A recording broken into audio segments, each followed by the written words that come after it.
All I'm offering is the truth, nothing more.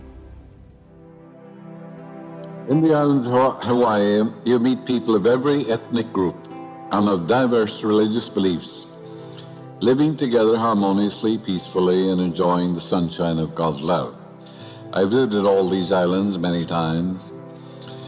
The native who drove me from the airport to Maui Hilton Hotel told me that his antecedents were a mixture of Irish, Portuguese, German, Japanese, and Chinese. He pointed out that the people here have intermarried for generations, but racial problems are known. One of the chief reasons some men and women do not get ahead in life is their inability to get along with others. But the trouble really is within themselves. They can't get along with themselves. They're frustrated. They're quarreling inside their own mind. They fail to realize their dreams and aspirations. They project their animosity and their frustration onto others. Now, you tell a man how to realize his desires and dreams and aspirations. Say God gave you that desire to be grander and greater than you are, for life is progression. Life is an endless unfoldment towards the real. The spirit within you is forever saying to you, rise, transcend, and grow.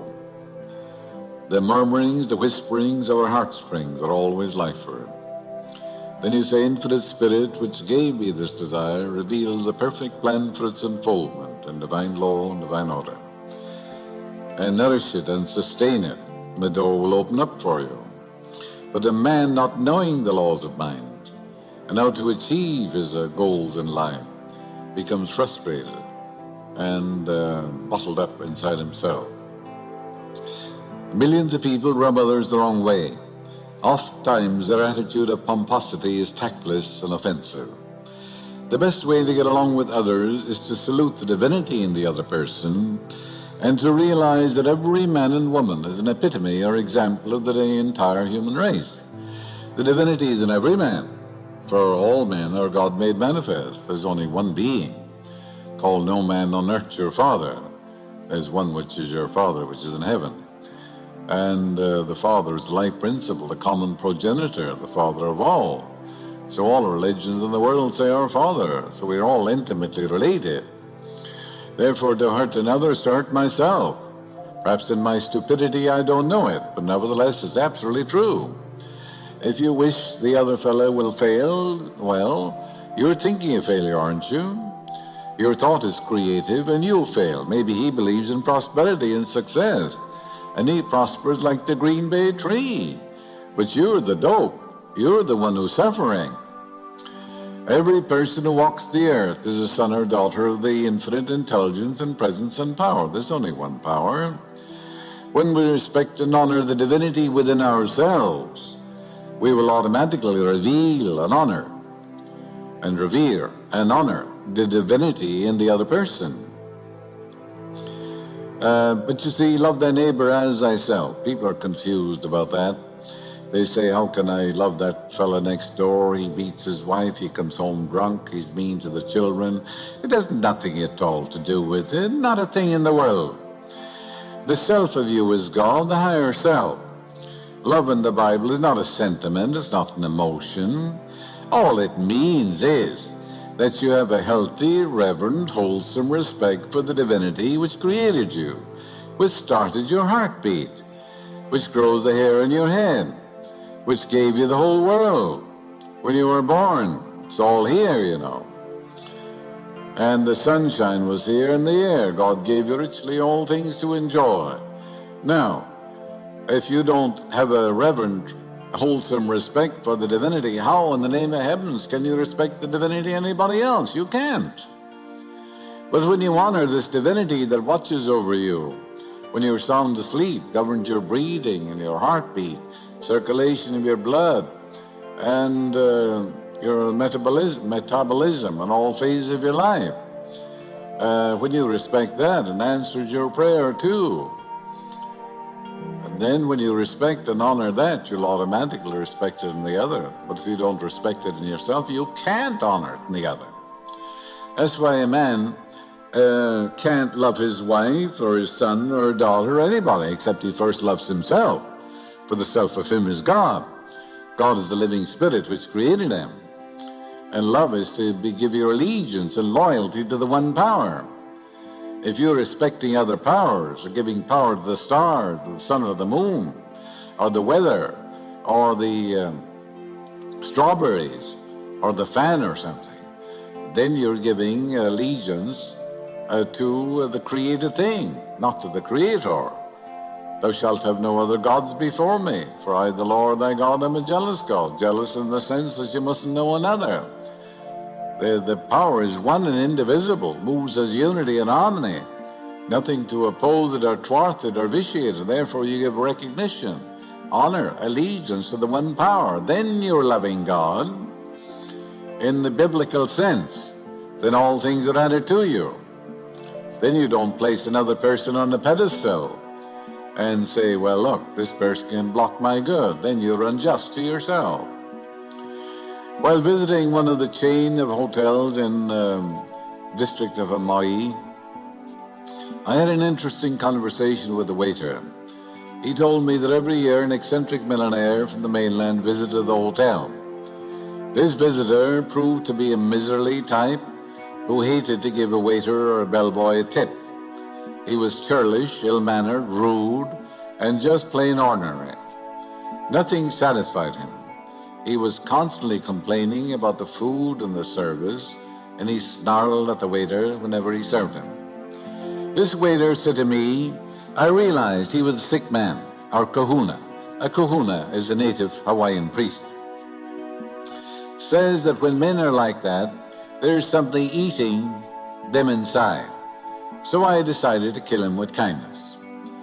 This waiter consistently treated this man with courtesy, kindness, respect, silently affirming, God loves him and cares for him. I see God in him and he sees God in me.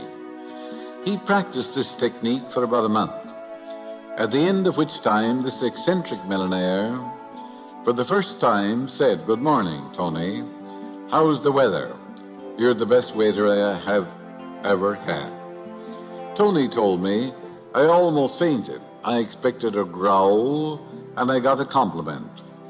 He gave me a $500 bill. This was a parting tip from this difficult guest, who at the same time arranged for Tony to be made an assistant manager eventually of a large hotel in Honolulu, in which he was financially interested. And a word spoken in due season, how good is it? In the book of Proverbs, 15th chapter. A word is a thought expressed. This waiter's words, thoughts, were addressed to the soul, subconscious mind, of the cranky, cantankerous guest. They gradually melted the ice in his heart. He responded in love and kindness. Tony proved that seeing the presence of God in the other and adhering to that great eternal truth pays fabulous dividends in human relations, spiritually as well as materially. There is an old aphoristic statement containing a profound truth. I had an interesting conversation with a social director in one of the hotels in Maui.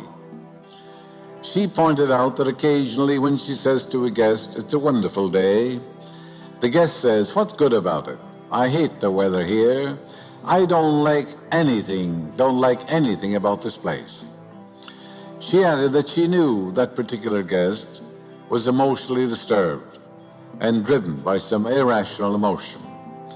She had studied psychology at the University of Hawaii in Honolulu, and remembered that her teacher had pointed out to her that one does not get upset or resentful toward a person who is a hunchback, for example, or who suffers from any other obvious congenital deformity. You may have compassion for the person. Maybe he was kicked by a horse. Maybe he was born that way. Likewise, one should not be disturbed because some people are emotional hunchbacks and have twisted and disturbed and warped mentalities. One should have compassion for them. Understanding their mental and emotional chaotic state, it is easy to overlook and forgive them. This young lady is gracious, charming, affable, and amiable, and apparently nobody can ruffle her feathers. She has built up a sort of divine immunity, and she fully realizes that no one can hurt her but herself. That is to say, she has freedom, as anybody has, to bless the other person or to resent the other person. She has decided to bless. She knows very well that the only one able to hurt her is she herself. That is, the movement of her own thought, which is under her complete control. The suggestions, statements, actions of other people have no power to disturb you. It's the movement of your own thought. Oh, yes, it is. And you can curse or bless. You can say, God is guiding me now, His peace fills my soul. Or you can say, he's a skunk, or she's a skunk, as the case may be. The anger is generated by yourself. You are the boss. You are in control. The other person has no power to disturb you. A young musician who plays a stringed instrument at night to pay his way through the University of Hawaii, where he's studying law, told me that he had experienced friction with some of his teachers, that his memory had failed him during the oral and written examination. This young man was tense and resentful. I explained to him that his subconscious mind contained a perfect memory of everything he had read and heard, but that when his conscious mind is tense, the wisdom of the subconscious does not rise to the surface mind. Accordingly, he prayed as follows every night and morning: Infinite intelligence in my subconscious mind reveals to me everything I need to know, and I am divinely guided in my studies. I radiate love and goodwill to my teachers, and I am at peace with them. I pass all examinations in divine order. Now he's writing that down with his conscious pen into his subconscious mind. And whatever you write down in your subconscious will come to pass in divine order. That's the way you learn to walk, to swim, to dance, to drive a car. You repeated a thought pattern and act again and again and again and again. After a while, you said it's second nature. What is second nature? Second nature is the response of your subconscious mind to your conscious thinking and acting. Of course it's automatic. It's compulsive. That's called prayer. Most people don't even know what prayer is. 3 weeks went by, and I received a letter from this man saying he had passed a special examination with flying colors, that his relationship with his teachers is now excellent. He succeeded in incorporating the idea of perfect memory for everything he needed to know into his subconscious mind by reiterating the affirmations I gave him. His emanation of love and goodwill was subconsciously picked up by his teachers, resulting in harmonious human relationship. There's a crater, it's called Haleakala. Once it was a fiery, gaping depression. It is now a cool, cone-studded aftermath of a violent volcano. I was with a group of people, some of whom were from some such widely diverse localities as Denver, Pittsburgh, Stockholm, Sweden, Australia, New Zealand. I sat next to an Australian doctor and his wife in the limousine. He told me that volcanic eruptions causing havoc, similar to the results of the volcanic activity at which we were looking, had taken place in his own life because he was in the habit of judging people too harshly. The gist of his conversation was that he used to boil over with rage at what columnists wrote in the newspaper. He wrote poisonous, vindictive, and vitriolic letters to members of Parliament, to heads of the various unions. This internal seething and turmoil brought on 2 physical eruptions in 2 severe cardiac attacks, plus 1 volcanic eruption in the form of a mild stroke. He recovered from these attacks and realized that he had brought them on himself. While in the hospital, a nurse gave him the 23rd and 91st Psalms to read, saying, "Doctor, this is wonderful medicine." He began to dwell upon the 23rd Psalm. "The Lord is my shepherd, I shall not want. He leadeth me beside the still waters. He restoreth my soul. Goodness and mercy follows me all the days of my life, because I dwell in the house of God forever. And I will fear no evil, for thou art with me. Thy rod, thy power, and thy staff, they comfort me." And he began to dwell upon the inner meaning of the 91st Psalm. "I dwell in the secret place. I abide in the shadow of the Almighty. I'll say of the Lord, He's my refuge, my fortress. My God, in Him will I trust. He covers me with His feathers, and under His wings shall you rest." All right. It's impossible to dwell upon these great eternal truths, which have stood the test of time for thousands of years, and not get a peaceful mind. Because, you see, people down through the ages of all religious beliefs have used these psalms in cases of shipwreck, in fire, emergencies, so-called incurable diseases, in all manner of trouble. And these psalms have protected them. And these are written in the universal subjective mind called in Hinduism the Akashic record. And therefore, as you use these psalms, even though you don't understand the inner meaning of it, far more wonderful if you did, but even though you don't, and you're using these psalms, you're tapping the survival technique, the experiences, and the healings of others down through the ages. And you get a response, and marvelous results follow. So he discovered there was such a thing as spiritual medicine goes in through your eyes and your ears. For a merry heart doeth good like a medicine, and a broken spirit drieth the bones. So he began to dwell on these psalms. Gradually their meaning sank into his soul.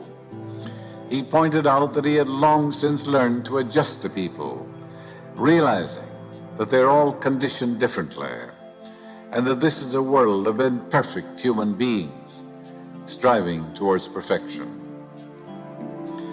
This doctor had learned to be true, as he said, to the God-self within him, and to respect the divinity in the other. Shakespeare said, "To thine own self be true, then it follows, as the night the day, thou canst not be false to any man." This doctor had learned that to understand all is to forgive all. He is still intolerant of false ideas, but not people. He remains true to the truths of God and eternal principles. A man with whom I went swimming in the ocean adjacent to the beautiful and majestic Maui Hilton Hotel said to me, "I'm here to get away from it all." He began to criticize everybody in his organization, as well as the government. He even seemed to have a grudge against the infinite. In fact, he told me he felt he would get along better if God would just let him alone. Have you ever heard that one? He asked me, "What can I do to have better human relations, get along with these ugly, nasty people?" I suggested to him that research has demonstrated that much of the difficulty many people have in human relations is that they don't look within themselves for the cause. That's where it is, in most instances. The first step would be to get along with his own difficult self. I pointed out to him that much of his trouble with his employees and associates came from himself primarily, and that these other people might be called secondary causes. He admitted he was full of hidden rage and hostility, was deeply frustrated in his ambitions and plans in life. He began to see, however, that his suppressed rage kindled the latent hostility or anger in those around him, and he suffered from their reactions, which he himself had engendered.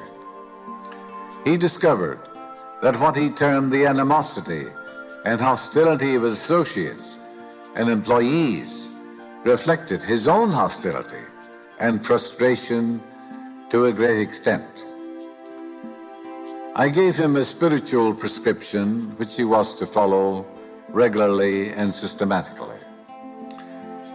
I know there is a law of cause and effect, and the mood which I generate is returned to me in the reactions of people to me and in conditions and events. I realize my inner turmoil and anger sets off ugliness and anger in men and women and also animals. I know that no matter what I experience, it must have an affinity in my mind, conscious or unconscious. For as I think and feel, so am I, and so do I express, experience, and behave. I give myself this mental and spiritual medicine many times a day. I think, speak, and act from the divine center within me. I radiate love, peace, and goodwill to all those around me and to all people everywhere. This infinite being lies stretched in smiling repose within me. Peace is the power at the heart of God, and his river of peace floods my mind, my heart, and my whole being. I am one with the infinite peace of God. My mind is a part of the infinite mind. What's true of the infinite is true of me. I realize and know that no person, place, or thing in the whole world has the power to upset, annoy, or disturb me without my mental consent. My thought is creative, and I consciously and knowingly reject all negative thoughts and suggestions, affirming that the infinite intelligence is my guide, my counselor, my governor, and that this wisdom watches over me. I know infinite intelligence is my real employer, and I am working for this presence and power which animates and sustains me. The real self of me is God, which is the living spirit within me. It cannot be hurt, vitiated, or thwarted. I realize I am the one who has hurt myself the most by my self-criticism, self-condemnation, self-denigration. I send kindness, love, and joy to all people, and I know goodness, truth, and beauty follow me all the days of my life, for I live in the house of the infinite forever. 3 weeks transpired, and he wrote me saying that practicing this phase of mental and spiritual laws had replaced his inner chaotic, seething cauldron state of mind with serenity, tranquility, and a sense of imperturbability. For peace, you know, you're told, is the power at the heart of God. The infinite, as Emerson says, lies stretched in smiling repose. The finite alone hath wrought and suffered. The finite is your own conscious mind, where all the trouble is. But in the depths of yourself is absolute bliss and absolute harmony. A submarine commander will tell you if he goes down far enough in the ocean, there's absolute bliss, absolute harmony. There's no noise or confusion of any kind. The same is true in the depths of ourselves. I had an interesting conversation with a Japanese businessman who philosophized along these lines. I have been in business 50 years and have traveled extensively. I have learned that people are basically good and honest. I take people as they come. They are all different. They have had different training and conditioning. They have different customs and religious beliefs. They are the result of their training, education, habitual thinking. I know complaining about these people and getting angry with customers won't change them. I don't let them disturb me. I refuse to let anybody get under my skin. I bless them all and I walk on. He showed me a list of 10 customers who owed him considerable sums of money, who had ignored several bills. He said, I have been praying for each one, morning and night, realizing that the infinite presence and power is prospering them in all ways, and that infinite intelligence guides and directs and multiplies their good. I pray that each pays his bill gladly, that they are honest, sincere, and blessed in all their ways. I started a month ago doing this. 8 of them have paid, apologizing for the delay. There are 2 to go, but I know they will pay too. He discovered that when he changed his mental attitude towards the delinquent customers, they changed also. Treat people with respect. Honor and salute the divinity in the other person. It's within everyone. Maybe he's a cutthroat, a murderer, but nevertheless, the divine presence is there. He may not be using it, maybe dormant, maybe asleep, but nevertheless it's there. It's there in your husband, it's there in your wife, your son, your daughter, your mother-in-law, your father-in-law. The divinity is there. It shapes our ends, rough hew it how we will. So you honor that. You give respect to that. Radiate love and goodwill to all. It costs nothing. It pays fabulous dividends. Realize that nobody acts in a contentious, hostile, antagonistic, and surly manner who's well-adjusted. The maladjusted people are always attracting maladjusted people.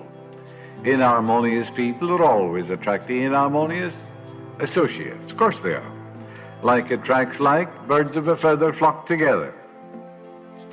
No, there's a mental conflict somewhere when people are antagonistic and contentious. The Kahuna says there is something eating them inside. There's a jumping being, bean. They jump. The worm is inside the bean. And when it's heated, it jumps, doesn't it? It's called the jumping bean. Well, likewise, there's a jumping bean within many people. They're prejudiced. Prejudice is prejudgment. They've judged before they know anything at all about it. Some people are prejudiced toward Jews and Catholics and Protestants and politicians and certain political movements and so forth. They know nothing at all about it. It's prejudgment. And you ask them, say, well, what do these people believe in? They don't know. They're prejudgment, they're prejudiced, you see, and that's a sickness of the mind. There's a psychic pain somewhere. God is the true self of you. It can't be hurt, thwarted, or vitiated in any way. If you find difficult people in your life, surrender them to the infinite, declare your freedom in the infinite, and say, I surrender them to the infinite, and this infinite presence and power takes them out of my life in divine law, in divine order, through divine love. And the same presence and power takes me out of their life in divine law, in divine order, through divine love, and it will. It will be as if the earth swallowed them up. You will find yourself in green pastures and still waters. For he leadeth me beside the green pastures, he restoreth my soul. There is this marvelous presence and power within all of us, and we meet people in the office. We meet them everywhere, don't we? Whether the office, the home, the factory, or when you travel, you meet people all over the world. We must learn to get along with them. There are 4 billion people in the world today, and the population is increasing every day. The hermit, the cave dweller, the recluse can't escape contact with other human beings because he has a mind too. There's one mind common to all individual men. You can't run away from yourself. So they carry their mind with them wherever they go. And all of us are immersed in the mass mind, called the law of averages. It is no use to run off to Boston saying to yourself, there are nicer people in Boston. Remember, you carry your mind and your disposition with you. And if you have a nasty and ugly disposition, you'll attract ugly people there, for like attracts like. You'll attract them wherever you go. Stop running away from yourself. Meet the problem where you are. The problem is within us. You remember the Chinese story of the boy who ran away from home? And in China, the custom was, when a boy ran away from home, he would always go to the village schoolmaster. For the village schoolmaster was supposed to have studied the I Ching, the great book of wisdom. He was supposed to be wise. He was supposed to be wise, and he would answer the problem of the boy. So the boy made it a point to go to the village schoolmaster at all times whenever he was in trouble.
Shadows in the alley, whispers down the street, neon signs and broken dreams, empty hearts, mechanical beats, crumbling towers, concrete cold, lost souls selling what they know, eyes that shine like broken glass, got no future, got no past. Echoes in the static, voices of a wasted heart.